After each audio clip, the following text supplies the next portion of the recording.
বিশ্বনবী বলতেন জুমার দিন শ্রেষ্ঠ দিন, এই দিন আমার উপরে বেশি বেশি দুরূদ পড়ো। ফাইন্না সালাতাকুম মা'রুদাতুন আলাইয়া, কেননা তোমরা যে আমার উপরে দুরূদ পড়ো, আমি মরে যাওয়ার পরে এই দুরূদগুলো কে পাঠিয়েছে তার নাম, তার বাবার নাম সহ ফেরেশতারা আমার কবরে দিয়ে আসে। সাহাবারা বললেন, ইয়া রাসূলুল্লাহ কাইফা সালাতুনা মা'রুদাতুন আলাইক, আপনি মরে যাওয়ার পরে আমাদের দুরূদ কেমন করে আপনি দেখবেন? ওয়াকাদ আরিমতা, আপনি তো পচে গলে মাটির সাথে মিশে যাবেন। বিশ্বনবী বলেন, ইন্নাল্লাহা হাররামা আলাল আরদি আন তাকুলা আজসাদাল আম্বিয়া, নবীদের লাশকে খেয়ে ফেলা, নবীদের লাশকে পচিয়ে ফেলা জমিনের সব মাটির জন্য আল্লাহ হারাম করে দিয়েছে।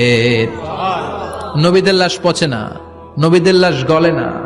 যারাই বিশ্বনবীর উপর দুরূদ পড়বেন, আপনার নাম সহ, আপনার বাবার নাম সহ, মালাইকাতু সাইয়াহিন, একদল ফেরেশতা আছে শুধু রাউন্ড দেয় গোটা ওয়ার্ল্ডে।